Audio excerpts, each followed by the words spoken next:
Okay, tins. For those, you should already know this by now, triangulated irregular networks. It is an accurate method of representing a 3D surface.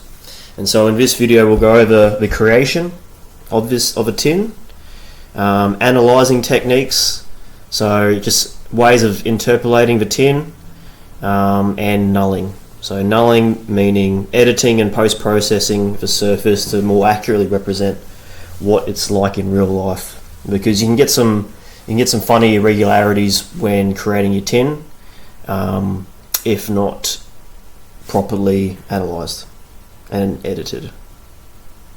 Okay, let's get stuck in.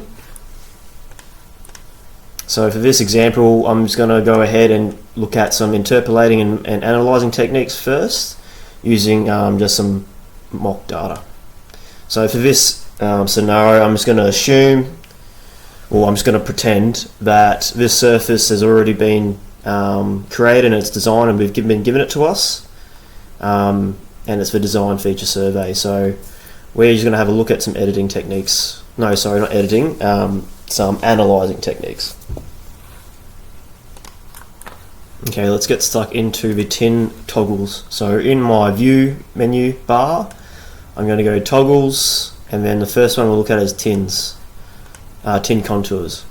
So I can turn that on, and if I'm not happy with how my contours are being displayed, I can change it in my view menu settings, tins contours. So I'll leave this here. Yours might look a little bit different, but I am going to set this at a less higher number increment to have less lines, because right now it's just a bit too much for me. So let's just go and change this to 100 mil. So this will draw my minor red line at every 100 mil of change of height, and then my major contour line, I'm going to set that to 0.5 meter, and that will be my dark green. So if I hit set on that, I hit my toggles back on, and then I can see a little bit more easier what's kind of happening here. So less contour, so I've got 100 mil over here, so this would be my main alignment pavements on each side, and I've got a fair bit of contour dropping into this center. So just from plan view, without even going ahead and looking at your three-dimensional, creating some cross sections, I can tell that there's a bit of depression in here, like a V-drain, and then on this side it looks like there's a batter that goes up, so this potentially could be an on-ramp over here. And then I can see, okay, so it looks like it's got some break lines around some pits,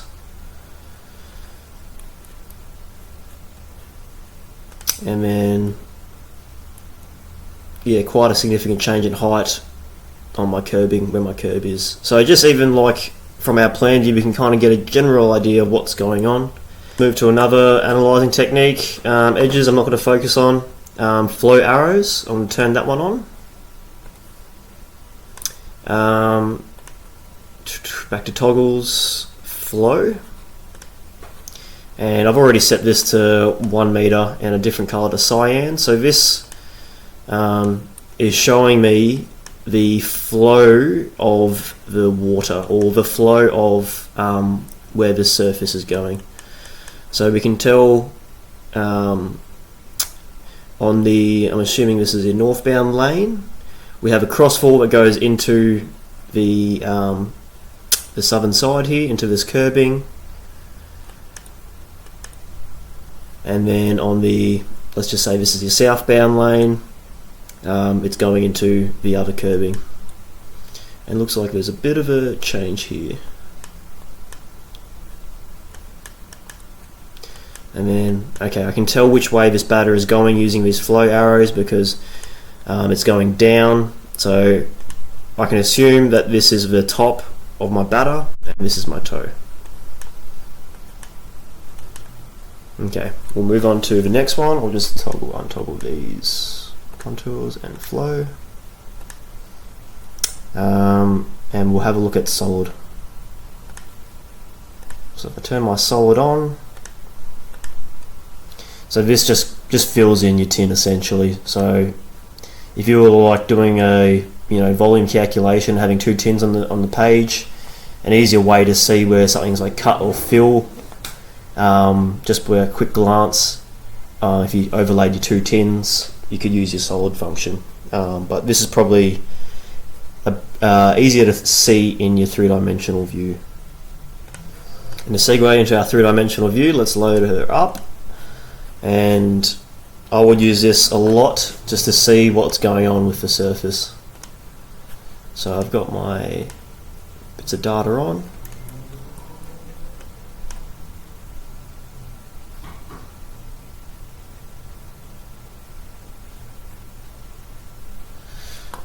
And like we assumed before with the batter, using these flow arrows, we can confirm and check that yes indeed the data is showing that the batter is going down in here, and giving us an idea what is happening. Yes, we can confirm that there is a V-drain with the three-dimensional view. It runs through from our assumption with the contours in the middle. So it's a great idea with any surface you get given to follow these steps to give yourself some checks and verification of the surface you're actually setting out. Whether it be a design surface for a conformance report, for a pavement conformance, or even a slab as well, making sure your slab isn't doing anything crazy. It's a great idea to run these contours and these checks. Now let's get into creating one. So I'm just going to turn on our design data, which is just a snippet of pavements from a main alignment, and I am just going to turn these toggles off.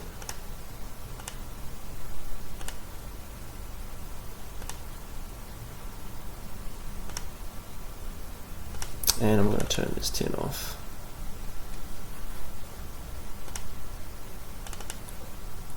Okay, so just for this exercise, we will tin this design surface. Just keep in mind, I've directly pulled this from a CAD design, so if I turn on my vertices, I'm just going to have a lot of points where we're going to be triangling data from. So just bear that in mind if you're following along yourself with this same mock data. But let's get into it. Turn that off. Okay, creating a tin. Tins create, triangulate data. The data I'm selecting is here. So I'll select my data, nulling. I'm just going to untick this for now and come back to nulling later. General. So this is where we'll be correctly naming our tin. So I am going to just go the model name, the function of the tin, hit enter, new name of tin. So because it's already populated, I want this to be open. Same with this, and then I'll enter my new tin name. I'll call it the same as the data, enter, and then it will populate the model for the tin automatically if this is open or nothing in here. Alrighty, now let's get into some of these variables. So 9 times out of 10, we would always want our preserve strings ticked. This essentially means the lines that we have, if there is a vertex, here or here, and it's a relatively straight, not on like a curve, it will use the segment of that line as a break line. So instead of like, let's just turn this on and have a look.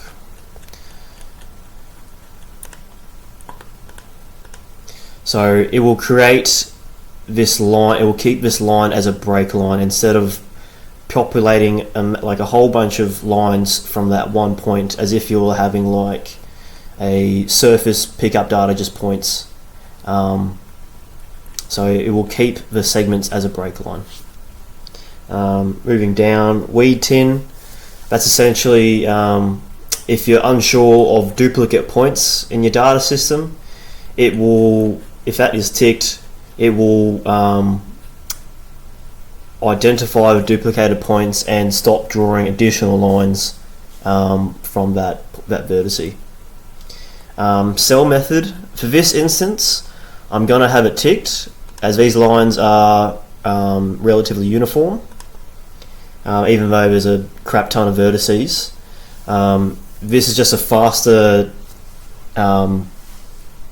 method that 12D runs its functions to create a tin. Will go line by line instead of point by point when creating the tin. So for this instance, I'm going to have this ticked. The example I was talking about before, if you just had a point by point grid for a surface pickup, then it'd probably be best to untick this. Okay. And as we go along with creating a tin, we can select, deselect various methods and re-triangulate it to best suit our surface. So removing bubbles, it's useful for if you're doing contours. If you're getting your data and you're having to create a surface from contour lines, it just stops 12D from like constantly pulling or processing a triangle from the same string. Triangle data, so that's useful if you're getting a TTM, like a Trimble surface file. So what I mean is just essentially, if you're getting a file that's like this and it's not a recognized 12D tin, and you can actually select all these individual lines, you'd want to have this selected so it will best fit your tin. It will create a 12D tin that pretty much is exactly the same as the triangles. It recognizes that it is a triangle set data. Okay, so let us create a tin. So I'm going to have these two selected for my data set specifically, and let's hit triangulate. Cool. So, and just an example, I'm going to deselect the cell method and re-triangulate, and then it's actually taking a lot longer because of all the vertices I have. The method of 12D trying to triangulate it, it's going point by point by point rather than going, okay, one whole line, second whole line, and then using it its calculation that way. So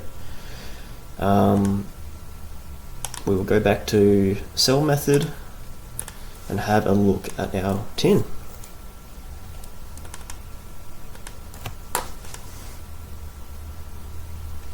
So obviously, because this is just design data and there's just so many vertices that it's pulled from, we're getting a lot of triangles calculated. But at least they are uniform.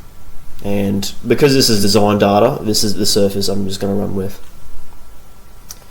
And looking at by an example, have a look at bubbles.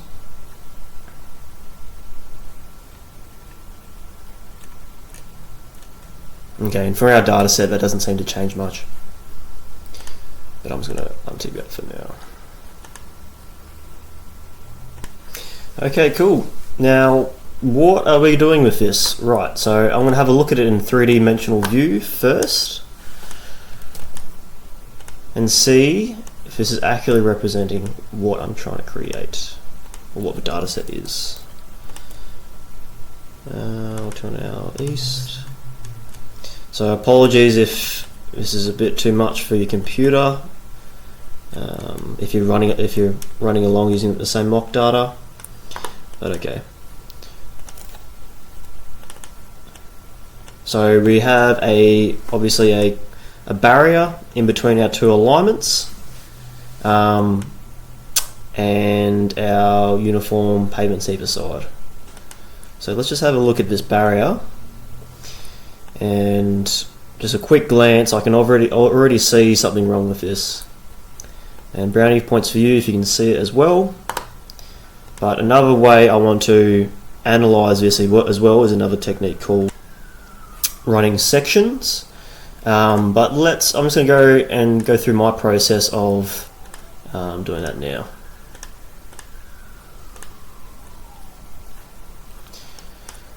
Okay, so for example, if I want this surface for a machine control model, for an operator, a grader, I actually do not want to have this concrete barrier tinned like this.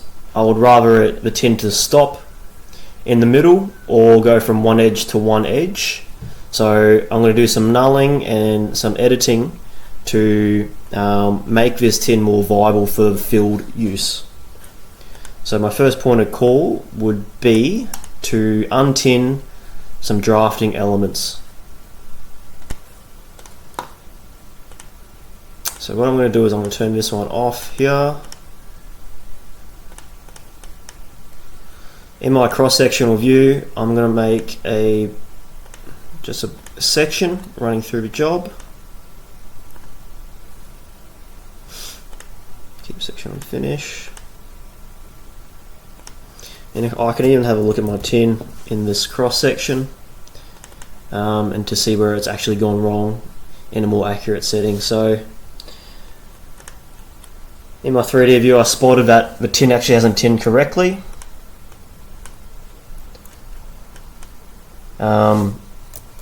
Obviously you'd be looking at drawings and whatnot to reference, but I'm assuming this is an 80mm step to our reveal for the concrete barrier from our pavement level. So yeah, it's working correctly on the one side, but on the other side I'm losing that reveal height altogether, and that can be a big no-no. So, and it's looking from north to south in this view, but yeah, we can see the same difference. So I don't want these strings in my tin for my calculation. So how do I change that? So I'm going to go strings, properties, single string. Now let's hope. Yep, so these strings are all in one go, so I don't have to make changes in multiple things, so that's great.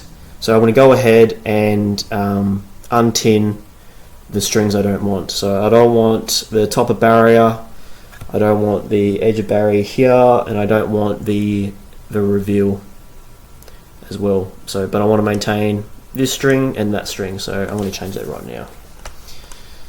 So first one, string properties. I'm going to go to string type. Oh, no, not sorry, string type. I'm going to do a tab below, tin visible, and tinability is currently yes. I'm going to hit these to no. Apply. Okay. And I'm going to go ahead and do that for the strings I do not want. With the power of editing, so I have untinned the strings that I don't want in my retriangulation. So now I will retriangulate the tin and see if that has fixed the issue. I can bring up retriangulate, or alternatively I can go utilities, recalc. Have this bad boy out here. Recalc my design tin.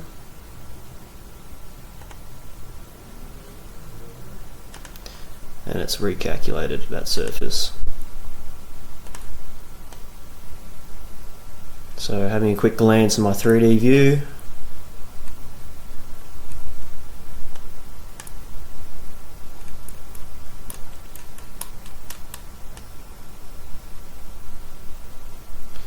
it looks like it's done what I desired. And to double check my 3D view, I can see, okay, great. So I've taken out my tops, my edges of my barrier, my reveal of my barrier, and it's just drawn it straight across. And another check, I can go through my actual tin itself on a plan view and check the contours.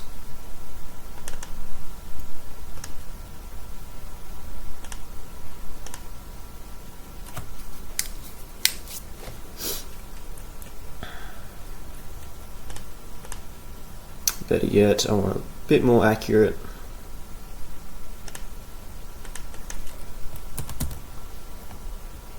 Let's go 20 mil, 100.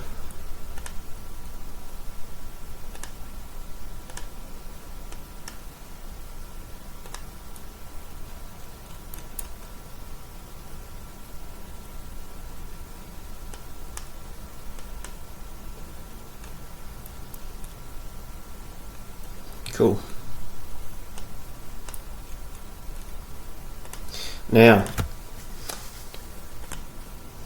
running a random section is one thing, but I want this to be a bit more accurate, so I'm actually going to produce some sections at a set interval chainage and run through the whole job and more accurately prove my tin is calculated correctly. So I'm going to go tins, sections, cross sections.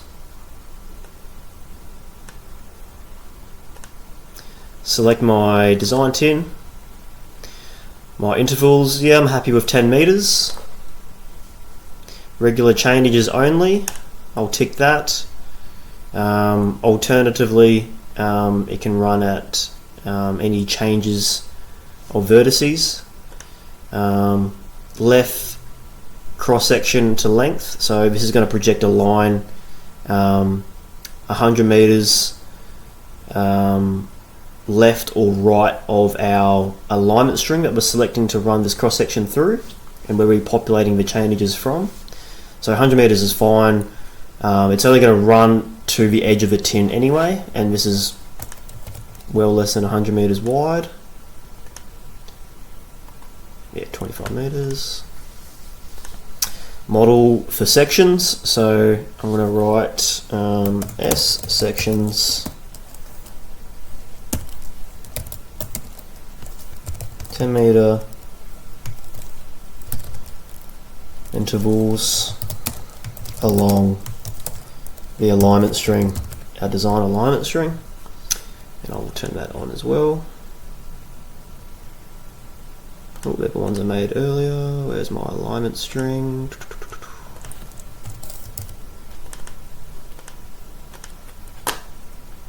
Clean models beforehand if we want to make these any edits, so we can not duplicate data. And start and end chainages, it will just go by default to the start and end, but that's a crap ton of sections. I'm just going to isolate it to where my data is.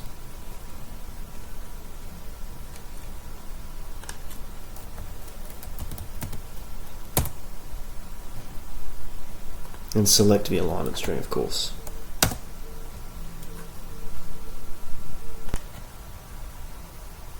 And we'll hit section, finished. We'll check these cross sections. Okay, so they're in red, but let's make them a bit easier to see. Section again. Cool. Now I'm just going to keep this to the side.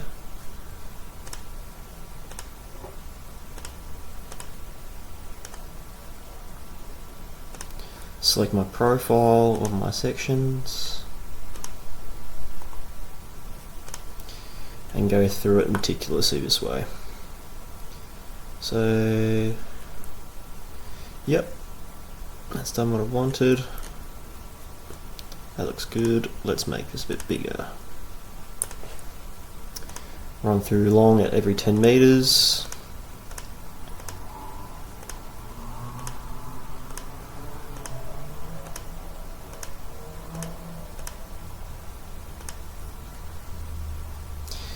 Awesome.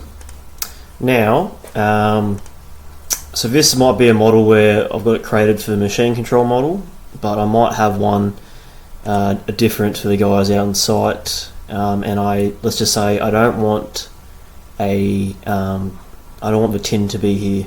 I want, as soon as I get past to this point, I want nothing. So let's go ahead and null the center. So let's bring this back up. Contours off, and let's just remove our sections. I'm just going to bring forward our design data, and now I'm going to null. So tins, null, and the method for this will be, I'm just going to null by strings. Select my tin,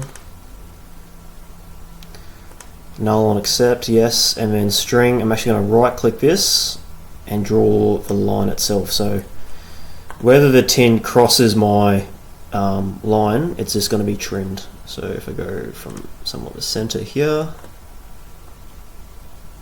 through the guts, it's cut out that tin. I'm just going to remove my alignment to make it a bit easier.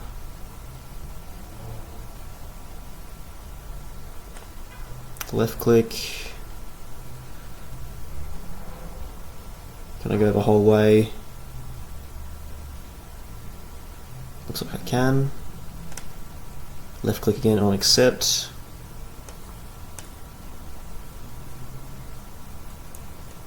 And you just got to be careful when you're nulling, because as soon as you null, and you null a bit too much by accident, you'd have to recalculate your tin, all of it, and in order to rectify that, so you got to be very careful. So let's just go ahead and re-null this. Make sure my line's not crossing anywhere. Yep.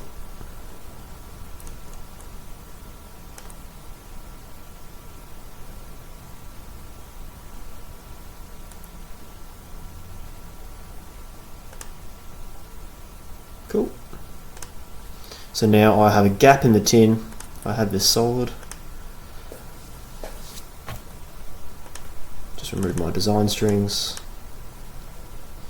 all the way through, so when the guys out in the field are going along, getting to that edge, they should be getting a no tin value all the way through.